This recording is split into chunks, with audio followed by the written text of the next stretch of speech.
Hello and welcome back to my channel Nidhi special. आज गपशप की एक और शुरुआत होगी और टॉपिक वही रहेगा, खुश रहने के बहाने। खुश रहने के जितने बहाने हैं, दुखी रहने के भी उतने ही बहाने हैं। तो अभी हमने घर सजाया, खाना बनाया और चिट चैट की, दोस्तों से बातें की, सब कुछ किया। और फिर जब खुद से बात करने को होते हैं तो अक्सर हम वापस अपने बचपन में कभी कभी लौट जाते हैं। और जब बचपन में लौट जाते हैं तो हमें याद आती है वो गलियाँ, वो सड़कें, वो सारी चीज़ें जो हमने अपने बचपन में एंजॉय की थी, जो बिताया था बचपन हमने अपना। तो और उसका सबसे अहम हिस्सा कौन होता है? हमारे दोस्त। वो सबसे अहम हिस्सा होता है हमारे बचपन का। तो जब कभी ऐसा होता है कि हम अपने बचपन में वापस आते हैं तो हमें जब वो दोस्त याद आता है जो इस फुर्सत के पल में हम जब अक्सर पुरानी चीज़ों को सोच रहे हैं, ऐसे तो वक्त ही नहीं मिलता आदमी को पुरानी चीज़ों को सोचने का। लेकिन अगर ये वक्त मिला है तो जब भी हम सोचते हैं और अपने उस दोस्त को हमने व्हाट्सएप से या कहीं से भी फेसबुक से अरेंज किया नंबर और फिर फ़ोन किया तो उस फ़ोन करने और बात करने के दौरान हमारे मन में इतना कुछ चल रहा होता है, हम इतने एक्साइटेड होते हैं, इतने खुश होते हैं कि भाई आज तो बात होगी, वो कैसी होगी, कैसा होगा, क्या बोलेंगे, ये बताएंगे, वो बताएंगे, कितना बड़ा हो गया होगा, कितना कुछ हो गया होगा उसके लाइफ में। तो ये सारी एक्साइटमेंट के साथ जब हम उसको फ़ोन करते हैं और वो फ़ोन उठाता है और हम कहते हैं पहचाना, तो उसके जो रिएक्शंस आते हैं, उसका जो रिस्पॉन्स आता है, वो हमारे लिए बहुत मायने रखता है। तो अगर वो भी उतने ही गर्मजोशी से उसे याद आया है और वो आपसे बातें करने में, आप दोनों अपने बचपन के सारे कुछ सीक्रेट शेयर करते हैं और सब कुछ कह के अब जब हंस रहे होते हैं, तो वो जो 10-15 मिनट होते हैं वो आपकी ज़िंदगी के बहुत अच्छे पलों में से एक पल होता है।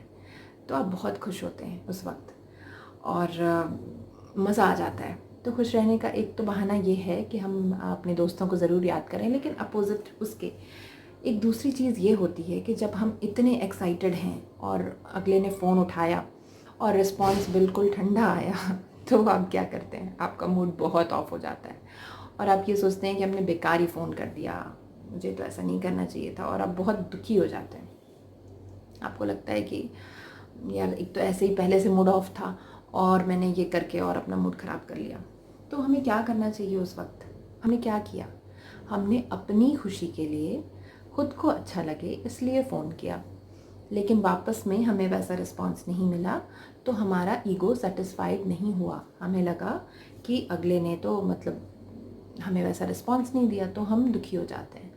तो अगर हम अपने इस ईगो के ग्लास को भर के अपने एक्सपेक्टेशन के सोफ़े पे बैठेंगे तो पता है ज़िंदगी भर अकेले ही बैठे रह जाएंगे।